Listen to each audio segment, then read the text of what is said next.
આ જે ભાજપ સરકાર છે એમનું માનસિક સંતુલન ખોવાઈ ગયું છે, કેમ કે એમના જે મોટા મોટા કૌભાંડો છે ને, અને ચેતરભાઈએ જે કાઢેલા, તો હવે ચેતરભાઈને જેલમાં મૂકી રાખવા માટે એ લોકો કેવા કેવા ષડયંત્ર રચે છે. આ સરકાર જે ગાંધીનગરમાં બેઠી છે એ ભૂલી ગઈ છે કે એમને જનતાએ કેમ ચૂંટીને મોકલ્યું છે. એના જનતાના કામો કરે છે, ફક્ત એમને કૌભાંડો કરતા આવડે છે. મનરેગાના કૌભાંડો હોય, શિષ્યવૃત્તિના કૌભાંડો હોય, બસ કરોડોમાં કૌભાંડો કરીને કેવી રીતે પોતાના ખાતા ભરે અને વિદેશોમાં મિલકતો વસાવે, આ બીજેપીની સરકાર અને એમના કાર્યકર્તાઓ મંત્રીઓને એટલું જ આવડે છે. ચેતરભાઈની જામીન ના થાય એવી રીતે કઈ ના કઈ ષડયંત્ર વિચારતા રહે છે. મને નથી લાગતું અમને ઊંઘ આવે છે.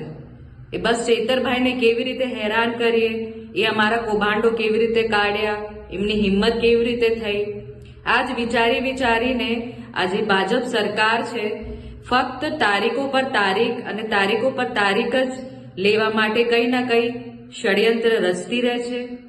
અને અમારા ચેતરભાઈ જે અમારા આદિવાસી સમાજના આગેવાન છે, એ અમારા આદિવાસીના હકની લડાઈ કરે છે. એક સામાન્ય માણસ, જે બિચારો ખેડૂત માણસ હોય કે એક મજૂર માણસના પૈસા આજે ભાજપ કે કોંગ્રેસના લોકો ખાઈ જતા હતા, એને ઉજાગર કર્યું તો એમને એટલું પેટમાં દુખી ગયું કે ચેતરભાઈના પાછળ પડી ગયા છે આ લોકો. એમને તો શરમ આવી જોઈએ કે આજ ને તો કાલે એમનો પણ ભાંડો ફૂટશે અને એ લોકો પણ જેલમાં જશે, ત્યારે એમને કોણ બચાવવામાં આવશે? આટલા ચેતરભાઈ તો ખોટી રીતે ગુનો ના કર્યું હોય અને એવી રીતે એમને જેલમાં પૂરવામાં આવ્યું છે, ખોટા કેસીસ કરેલા છે. અને જે મર્ડરર્સ છે, રેપિસ્ટ છે, બુટલેગર્સ છે, જે કૌભાંડો કરેલા છે, એ લોકોને એક બે દિવસમાં જામીન મળી જાય છે. આ કેવું ન્યાયતંત્ર છે? તો આ ન્યાયતંત્રના ખિલાફ આ સમાજ ઉઠે.